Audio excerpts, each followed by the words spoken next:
فرمایا اشرف علی تھانوی حکیم الامت نے کہ دیکھو اگر کوئی تمہارا دشمن ہے اس سے بدلہ لینا چاہتے ہو تو اس کے بعد ایک مٹی دریا تلاش کرو کسی ہندو کی قبر کی، ایک یہودی اور عیسائی کی قبر کی مٹی لاؤ، اور ایک برباد جو ڈھایا ہوا مکان ہے اس کی مٹی لانے کے بعد ایک ہانی میں اس کو رکھنے کے بعد اس کو سندروس اور کندروس کی دھونی دو، اور پھر اس کے اوپر قرآن کی یہ آیت پڑھ کر پھونکو اور تھوڑی سی مٹی لے کر اپنے دشمن کے گھر میں پھینکو اور پھر تماشا دیکھو، لیکن دیکھنا کہ جتنی سزا دینا چاہیے اس سے زیادہ سزا نہ دینا۔ تو یہ ایک چیز، یہ حکیم الامت کی ایک چیز دماغ میں آنے کے بعد پھر یہ ہوا اگر ایمان یہ ہے، اگر یہ شوکا گری اس کے معنی ایمان ہے اور اس چیز کو پیش کرنے والے امت سے حکیم اور دانا کہلاتے ہیں، تو آخر وہ لا الہ الا اللہ اور محمد رسول اللہ کا معاملہ ہے، وہ اگر اس طرح سے برباد نہ ہو تو بربادی کا اور کیا انجام ہونا چاہیے۔ اس کے بعد کچھ اور بڑا ہوا، تفسیر پڑھنا شروع کی، پہلے سورہ فاتحہ اٹھا کر دیکھیے کہ ایاک نعبد و ایاک نستعین، یہ بہت ہی غلط ہے کہ مالک ہم تیرے بندے ہیں، صرف تیرے بندے، تیری بندگی کرتے ہیں اور تجھ ہی سے مدد مانگتے ہیں۔ اس کے اوپر حاشیہ دیکھا، اور حاشیے میں حقیقت یہی ہے کہ اللہ ہی سے مدد مانگنا چاہیے، لیکن اگر کسی اللہ کے مقبول بندے کو رحمت الہی کا واسطہ مان کر غیر مستقل سمجھ کر اگر اس سے بھی استعانت ظاہری کی جائے، یعنی اس کو بھی پکار لیا جائے کہ یا رسول مدد اور یا علی مشکل کشا تمہاری دعائی ہے، تو اس کے بعد یہ بھی جائز ہے اور یہ بھی استعانت الہی سے تعلق ہے، در حقیقت اس کے معنی یہی ہے۔ اور یہ جب تفسیر عثمانی کے اندر یہ پڑھا اور محمود الحسن صاحب نے یہ 3 پاروں کی تفسیر اور حاشیہ خود لکھا ہے، تو دماغ سے ساری چونیں گر گئی کہ وہ آیت کی جو خالص توحید کے لیے شرک سے مستقل رد ہے، اب اس کی یہ تعبیر ہو رہی ہے کہ اگر کسی مقبول بندے کو رحمت الہی کا محض واسطہ سمجھ کر اس کو پکار لیا جائے تو اس کے بعد یہ بھی جائز ہے، اور یہ بھی ایاک نعبد و ایاک نستعین کے اندر آتا ہے، تو اس کے بعد پھر یہ ایمان نے اپنا سر کیا۔ اور اس کے بعد مفتی اعظم کی جب تفسیر چھپی، مفتی شفیع صاحب کی بالکل یہی بات ان کے اندر اور تلاش کی، تو شاہ ولی اللہ اور ان کے خاندان کے اوپر نگاہ پڑی، حجت اللہ البالغہ پڑھی، معلوم ہوا کہ اگر یہ لوگ کہتے ہیں کہ علی، میرے پیارے بھائیوں، یہ آواز ہے ڈاکٹر مسعود الدین عثمانی رحمۃ اللہ علیہ کی، کہ یہ ایمان کی دعوت کس انداز سے اٹھی اور کس طرح آگے یہ مراحل سے گزری اور اب کہاں یہ کھڑی ہے اور آگے اس کا کیا انجام ہونے والا ہے۔ دیکھیے، ڈاکٹر عثمانی رحمۃ اللہ علیہ نے ان کے عقائد کے اوپر انگلی رکھی کہ دیکھو اصل مسئلہ عقیدے کا مسئلہ ہے، یہ تمہارا اصل جرم ہے قوم کے لوگوں، جب تک اس کو حل نہیں کرو گے تمہارا کوئی مسئلہ حل نہیں ہو سکتا ہے، کوئی تبدیلی نہیں آ سکتی ہے اور جہنم کی آگ سے تم نہیں بچ سکتے ہو۔ تو اللہ کے بندو، یہ جماعت آگے بڑھ رہی تھی اور اس سے زیادہ حیرانگی اب ہوئی ہے کہ یہ ابھی 30-35 سال ہی نہیں گزرے ہیں کہ اس جماعت کے اندر پھر شیطان نے وار کیا اور پھر شرک کے انجیکشن دے دیے، جس کے خلاف یہ آواز اٹھی تھی، توحید کی آواز، شرک کے خلاف، کفر بالطاغوت، طاغوتوں کی نشاندہی کی گئی تھی، اس جماعت کا لیڈر محمد حنیف خود طاغوت بن گیا۔ کتنا بڑا شدید وار ہوا ہے اس جماعت کے اوپر، اور اس ماحول کے اندر ابلیس نے اپنا کیا معاملہ کیا ہے۔ اور ابھی چند دن پہلے ہم نے اسی دعوت کو جو عثمانی رحمۃ اللہ علیہ نے جس انداز سے اٹھائی تھی، ہم نے کل پاکستان دعوت اللہ کا ایک دورہ کیا اور لوگوں کو کے ساتھ ملاقاتیں کہ جو اس دعوت کو سمجھتے ہیں، حق سمجھتے ہیں، وہ ہمارا ساتھ دیں، ہم ان کے ساتھی بنے، وہ ہمارا ساتھ دیں۔ تو سب سے زیادہ مخالفت اور سب سے زیادہ اگر نفرت کی نگاہ سے کسی قوم نے یا کسی مسلک نے اس پروگرام کو دیکھا ہے تو وہ یہ ہیں، یہ محمد حنیف کے ٹولہ ہے یا یعقوب علی اور سردار دائیوں کا یہ گروپ ہے، یہ جو باغیوں کے گروپ ہیں یہ انہوں نے نفرت کا اظہار کیا ہے، ان کی باتیں بھی ہم تک پہنچی ہیں، اور سب سے زیادہ مقابلہ کرنے کے لیے مفتی مناظر باز آیا ہے فیاض محمود باجوہ، اور آ کے اس دعوت کا راستہ روکنے کے لیے، اس نے مقابلے کے لیے مقابلہ مناظرہ کرنے آیا ہے اس دعوت کا۔ اور جب میں نے قرآن کی چند آیتیں پڑھ کر اس کے سامنے یہ معاملہ رکھنا چاہا کہ دیکھو کہاں کھڑے ہو، کس انداز سے یہ دعوت اٹھی تھی، تمہیں تو چاہیے تھا کہ ساتھ دیتے اس دعوت کا، کسی نے اس دعوت کا اس انداز سے ساتھ نہیں دیا ہے، بلکہ مخالفت میں ہی بیانات آتے رہے ہیں، چاہے یہ فتح والا مختار ہو یا یہ یہاں لاہور کا ایک ریاض ہے، وہ بھی اس طرح انگارہ بنا ہوا یہ پہنچے ہیں وہاں ہمارے سگیم مرکز میں۔ اور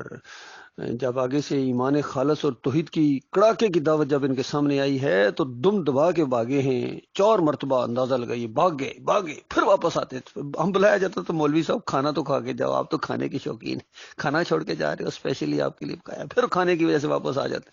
ظاہری بات ہے پھر بیٹھتے، پھر بات شروع ہو جاتی تھی، پھر برداشت نہیں کرتے تھے توحید کی اس دعوت کو، ایمان خالص کی اس دعوت کو، پھر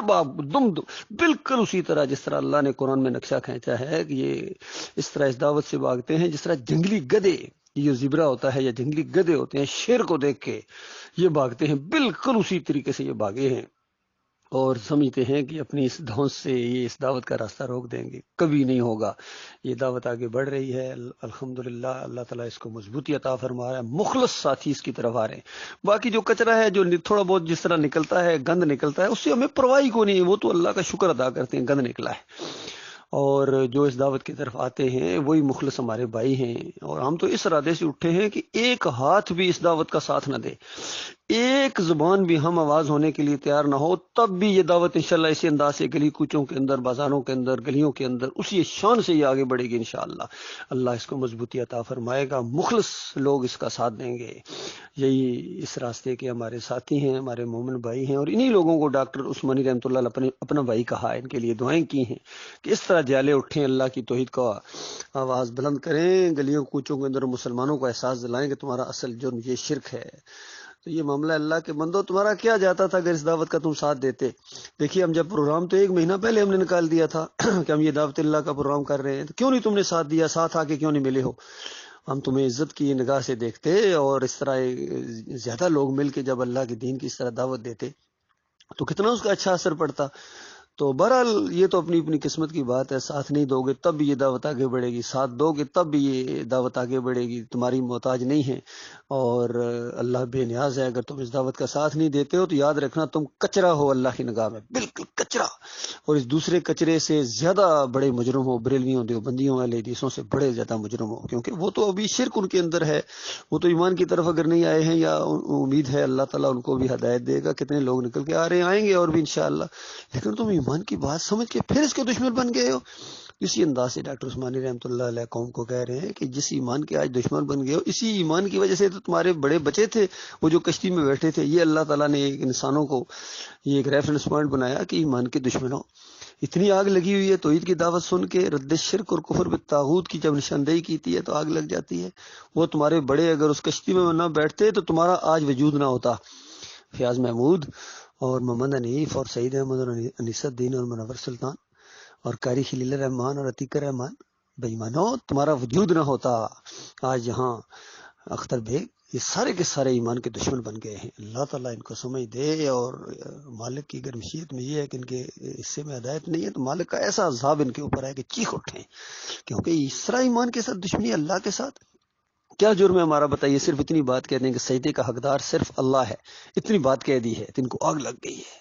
کہ خاندان یعقوب علیہ السلام نے یہ شکر گزاری کا سجدہ کیا تھا اللہ تعالیٰ کو، ان نعمتوں اور برکتوں کی وجہ سے جو اس خاندان پر اللہ نے کی، یہ سجدہ تعظیمی نہیں تھا، یہ یوسف علیہ السلام کو سجدہ نہیں تھا، اللہ کی ضمیر اللہ کے لیے ہے، اللہ کے لیے۔ اس طرح ڈاکٹر عثمانی رحمۃ اللہ زور دے کے بیان کیا کرتے تھے،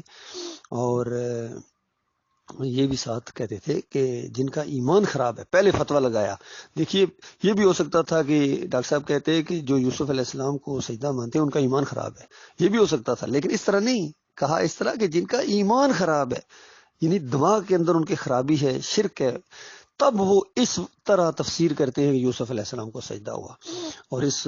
گفتگو کے اندر بھی فیاض محمود باجوہ ابھی تک اسی پر ڈٹا ہوا ہے کہ لاہو کی ضمیر اگر یوسف علیہ السلام کی طرف بھی لے جائے تو پھر بھی کوئی حرج نہیں ہے.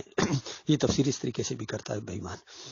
اور اس کی تحریر موجود ہے جس کے اندر بدر زمان صدیقی کے بھی دستخط ہیں، یعقوب علی کے سب کے دستخط اس کے اندر موجود ہیں. انہوں نے ایمان کی اس بات کو اس طرح لاہو کی ضمیر کو دوسری طرف پھیر کے شرک کا دروازہ کھول دیا. اور محمد حنیف اس کے اندر داخل ہو گیا، سعید احمد اور انیسدین سارے اس کے اندر داخل ہو گئے. تندراتے دوڑ کے